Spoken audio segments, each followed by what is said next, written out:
Brother, I have a question for you. How much of one's being do you think pride encompasses? If we're not careful, all of us, or all of you. All of you? If you're not careful. So you think pride has potential to engulf 100% of our being? I don't know. I know an old passage that says pride is before a crash. In other words, it can kill you. Oh, it can, man. That so pride. It can consume you. Right, it does. I mean, I don't know. It's like one of the highest levels of negativity. But I was just thinking, though, I was just sitting here waiting to start this and to press play on this. I was thinking, does pride always have to be looked at in a negative way? Well, there are differences and there are degrees of things. You know, a person should be proud of themselves, but being prideful is dangerous. In other words, you can say something as simple as you can have an ego. In other words, confidence. 3-letter word. Confidence. Ego and confidence, you think, go hand in hand? They are supposed to. But you think pride is like the negative side of it? I don't. No, ego could be the negative side of it if you're not careful. It's the same principle that applies to both scenarios. If your ego was so big that you blind and you can't see, same thing with pride, then it's dangerous. So they kind of are the same thing. They go hand in hand. Like I said, you could be proud. This is the English language for you real fast. Pride is before a crash. Okay. But being proud is a good thing. Okay. See, that's the same word, though. Right.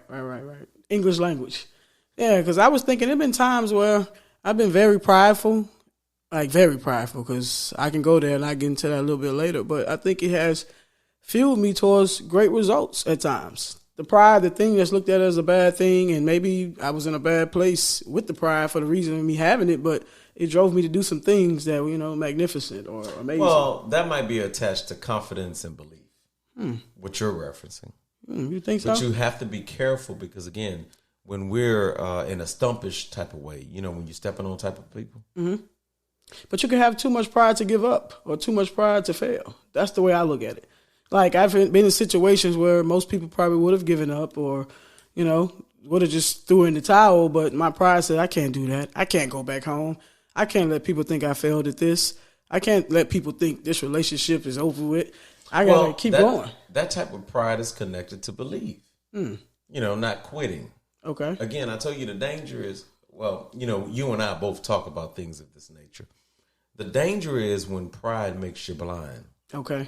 When only your way is the best way. You think that's what pride is when you see things one-sided? So, yeah, perception is a dangerous game. Okay, you're right about that, man. Before we get too deep in this, man, because we just jumped right into it, welcome back to Strok'D, the art of mental stimulation, where we touch subjects at depths that most people aren't willing to go.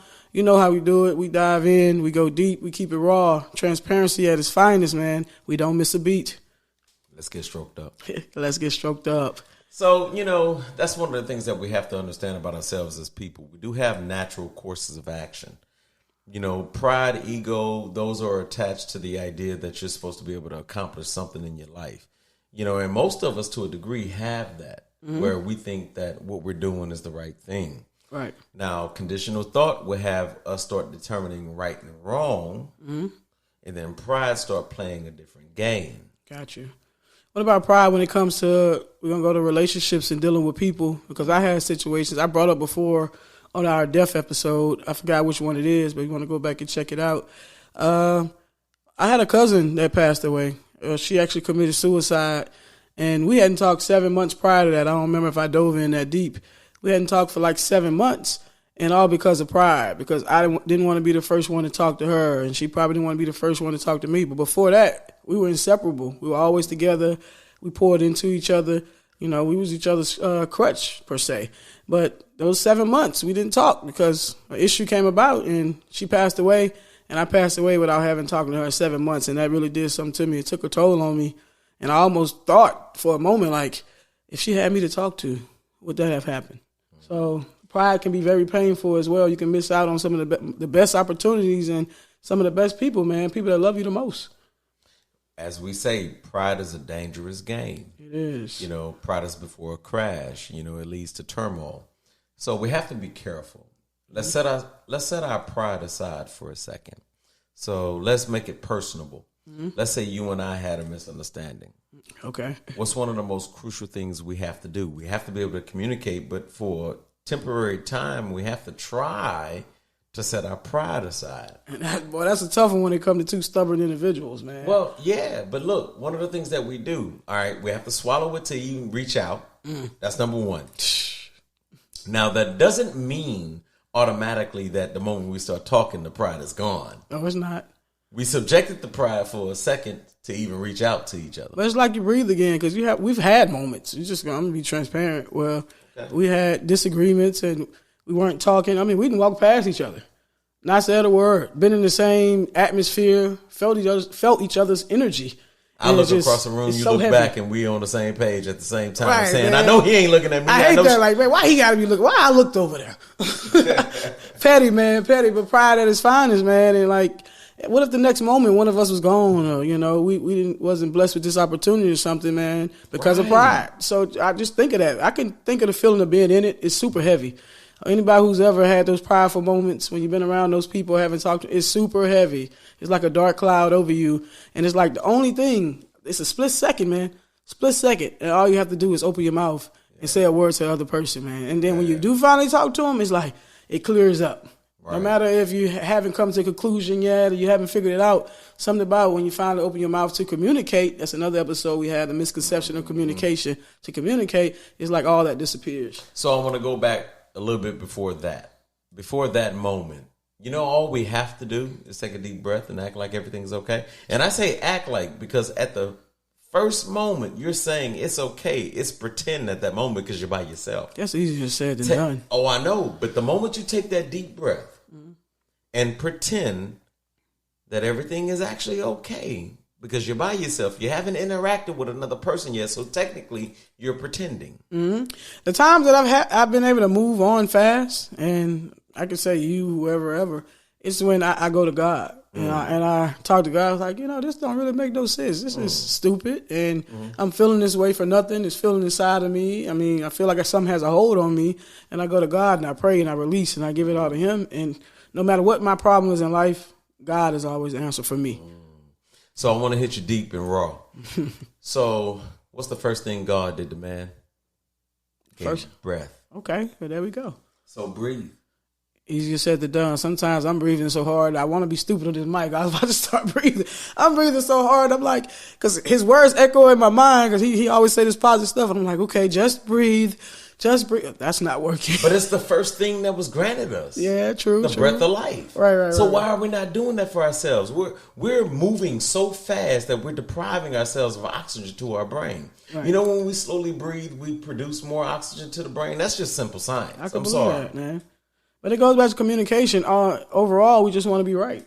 If we speak first, then we're wrong. They did this to us, so they should speak to us first or whatever. You have families that's broken up because of pride, man. Then we're going to have to come back to this because right and wrong is a concept. Oh, here you go. There's no such thing as right and wrong? Morals are morals. Now. That's real. Right. Right and wrong is wrong. I don't want to go here. I don't know if I'm going too deep, though. Uh-oh. Too deep. But you're on pride now. The real cure to pride is the moment that you get outside of your physical body. When you get outside your physical body and realize you're just a spirit and the being within, and none of this stuff really matters. And none of it matters, man. We all leaving here. Well, here you go. The flesh is a representation of limitations. Right. Pride is before a crash because we only see it from the fleshly view. Right. My flesh is my boundary. Right. And we start seeing ourselves as higher than we are. Right. That's the flesh. It's limited. So how high are you? Right. Very limited. We really don't use nowhere near the capacity of how we can be. No one is really vibrating at the highest level they can vibrate at.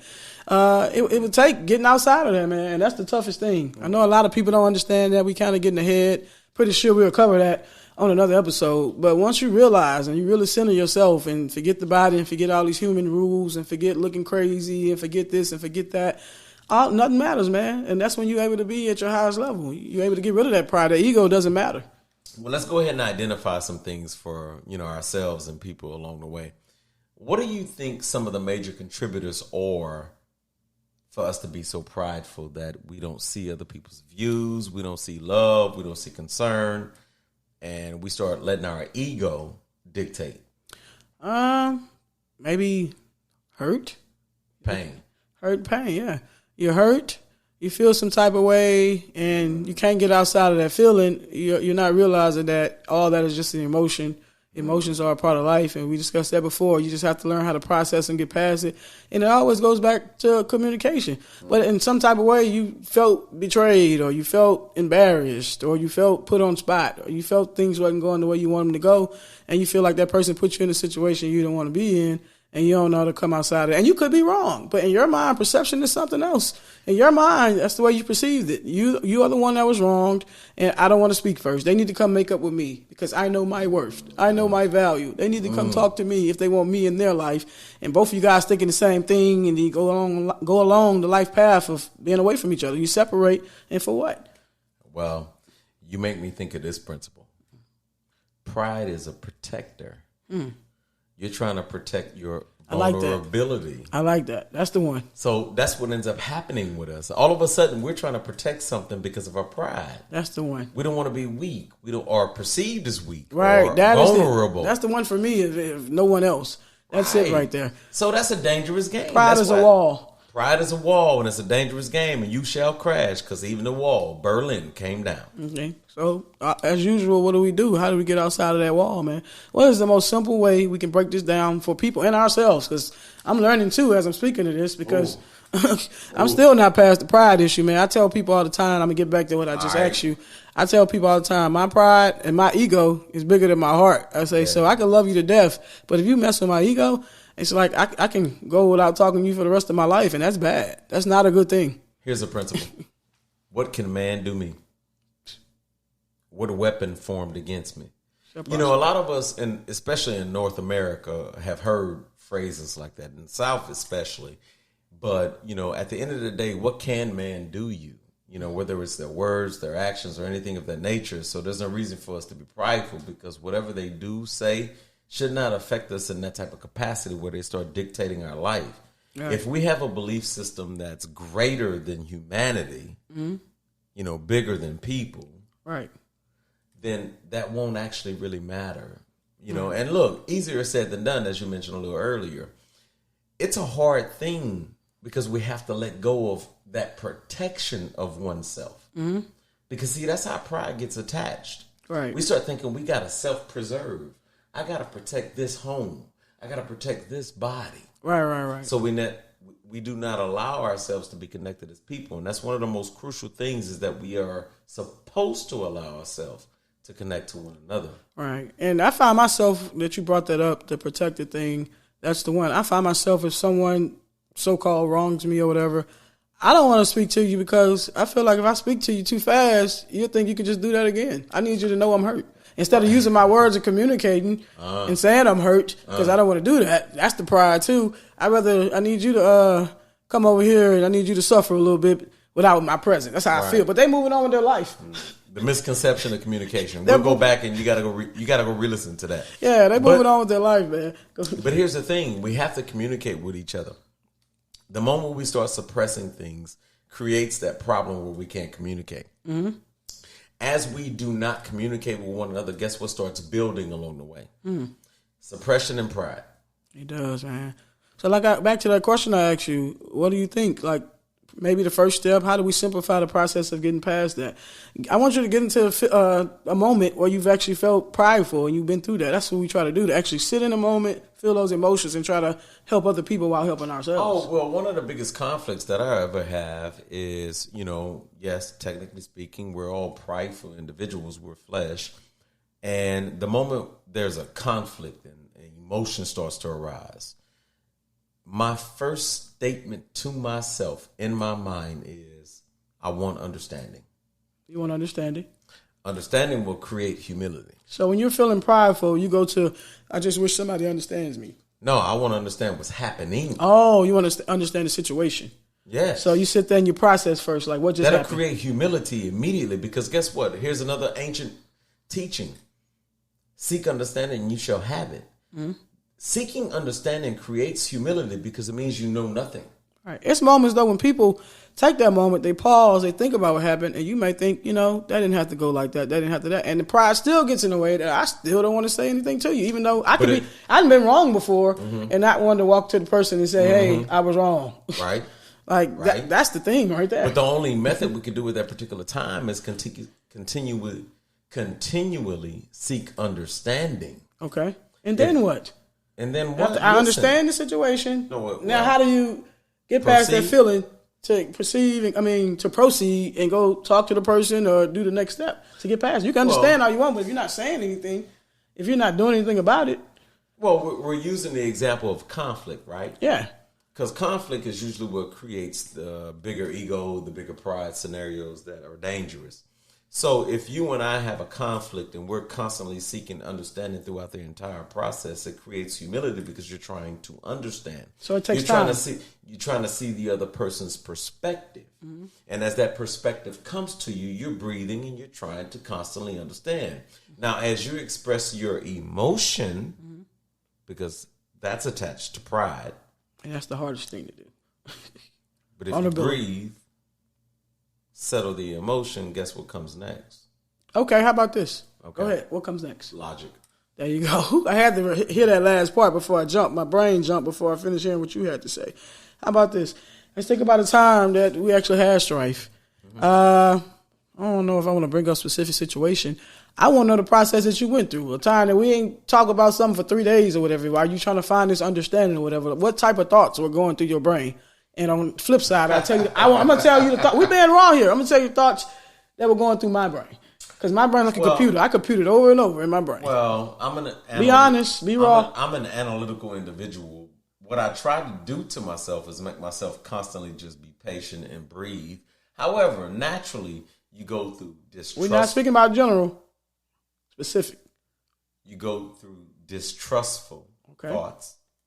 That's a natural process. Your pride starts self-preserving. What I did wrong. I ain't do nothing wrong. So you go through those type of processes. That's natural to the brain. What our problem is as we go through all those negatives, that's unnecessary. Right. That's called a disconnect. Mm-hmm. Why do that to yourself? And if you do, understand that it's natural. Okay. So continue to breathe. So you think people, when dealing with that, the easier it is to do that is it the more you care about the person, the more you care about the connection you have with the person, you actually think, can I go on in life without having this person around? Do I want to? I didn't say can I, because you can't. Let me ask you something. Do you think it's easier to do with people you have been spent more time with, or those that you have spent the least amount of time with? More time. I mean, it's easier with the least. Right. Amount of time, because that's nothing for me. It's like that's not even a second thought to zip that bag up. So again, all of that is irrelevant. Right. That's my point. Mm-hmm. My point, that should be a practice in life. Right. So if you're making it a practice to always understand and love every single soul walking the face of this earth, you interact with every single person the same way. The problem becomes them, not you. I mean, that's how it's supposed to be. So find your own peace. But on the flip side, when I'm going through a situation like that, I said I use an example with sometime we probably fell out or something. It's never that long. But to me, it feel like 50 million years. It's like... It was that long. It felt like 50 million years, man, one day. Could have been 30 minutes. And I feel hurt, like I lost my best friend or something. I'm like, I don't know what to do. Then I'm trying to... Here go the thought. You asked me specifically, right? Here go the thought. Man, this person don't care about me. Yep. You don't care for real. Like, for real. You don't care for... That does go to your mind. But me, when I tell you about that space I get engulfed in, it's just like nothing else can get in but negativity. Because it's like, it's so clip everything negative. Everything negative's coming in. But that's the analytical, man. And right. But again, analytical is attached to our pride, man. So you're saying if you're being analytical, you automatically being prideful? No, not automatically. But the moment you start thinking about self-preservation, right? Right. And you know for a fact that the person is loving, caring, or nurturing, we're letting pride interfere. That's how I know I'm really upset or something really bothering me, because on the flip side, I always see the good in people. So when I'm in that space, it's not more so blame. It's me trying to find a way out to not believe that they actually did that or they did that on purpose. So I go this route. Let me think this. So this could happen. Nah, because he said this. That's not it. So I go down the whole list of things trying to give somebody a way out. But then when I come down to it and I can't, that's when I'm engulfing that space. I try to give them a way out where I can walk out prideful, feeling good still, don't feel played, don't feel this. I try to find another alternative thought. And when I can't find that alternative thought, that's when I'm stuck in that place. You know, I'll tell you something that I try to do for myself. My analytical brain, I try to process my day. Mm-hmm. My interactions with people and so forth and so on. But you know what I try not to do along the way? And look, I'm not perfect. I'm not saying that I'm righteous or anything like that, but I do think this is a good method. Mm-hmm. I try to think about what I did through the day. Okay. You know, each interaction that I had with people. And now, I don't want to be overly consumed with it because you'll put yourself in a negative place. Mm-hmm. You start finding yourself guilty and blaming yourself, and that's not a good thing either. Right. But if you want to humble yourself, think about your positive interactions. Okay. Think about your negative interactions. Just for a snippet of the day. Mm-hmm. And ask yourself, were you kind? Were you loving? Were you respectful? Were you considerate? Were you understanding? Right, I do that. That'll help us navigate pride. It will. These are some of the things that we can do. Mm.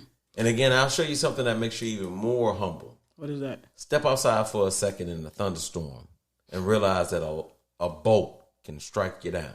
Yes, indeed. And know that you are nothing in comparison.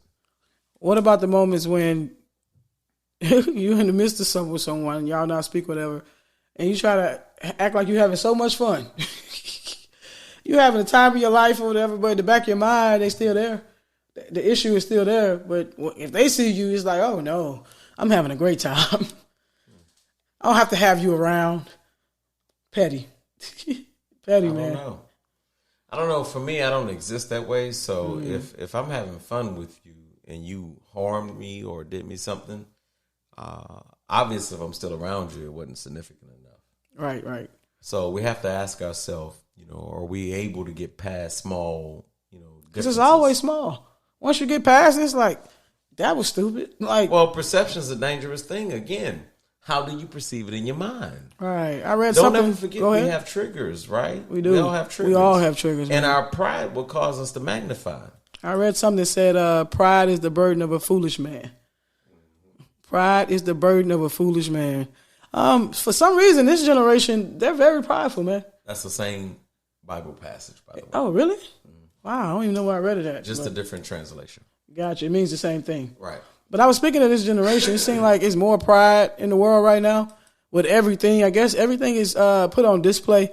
So you got to be cool. You can't be doing too much. You can't whatever. Even when it comes to relationships and stuff, I can't text them back first. You know, I look thirsty. You know, I agree with you 100%, but nothing new under the sun. So I look at that and I say the only difference is we got a sped up world. Yeah, that's what it is, because it's worse now. And you can see what's going on. Right. You can see what's going on. Somebody can screenshot you being thirsty and all that kind of what they call quote unquote thirsty when it's really just showing interest. I mean, what's wrong with saying you text me and I want to answer you? I'm texting you right back. Oh my God, he texts back in 0.4 seconds. Yeah, I mean, what I'm supposed to just look at it and stare for an hour if I have a response now? But that's the way the world is that we live in now, man. Well, pride will cause people to do that too, though. That is pride. All day. You text me, I'll make you wait.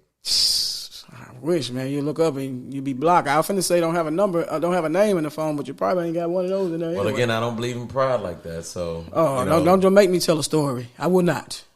We'll say that for a vibe for five for Friday because let's get them on Friday, man. Yeah, we'll get you on Friday with that. I think I might even talk about that on Friday because I got a story to tell. Okay. I got a story to tell. I can't wait. Ooh, this is a good one too, man. You got anything you want to say, man, before we wrap this thing on up? You know, we've been trying to keep this stuff a little shorter because we can talk now. We talk. Well, all I want to say is don't let pride get the best of us, man, because it's a dangerous thing and it keeps us disconnected. And if we can't connect as people, we'll never experience real love. We'll never be vulnerable and we'll never be higher than we could ever be. Simply put, where do we want to go as a society? Like, seriously, where do we want to go? Oh, that's a real question. Where do we want to go? We want to be together, unified, connected. We want to, because we're all one. Yeah. You sure? We really are one. We're energy. And we all connected. So we just putting up energetic blockages between each other. When we flow together, man, this would be a much beautiful world.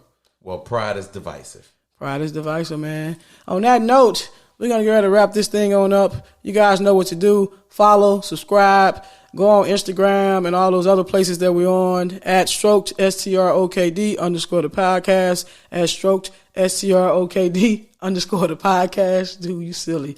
You guys know what just happened to you. You got stroked all the way up. You just got stroked all the way up. Man, I hope y'all sleep well and find peace in your life. Good night.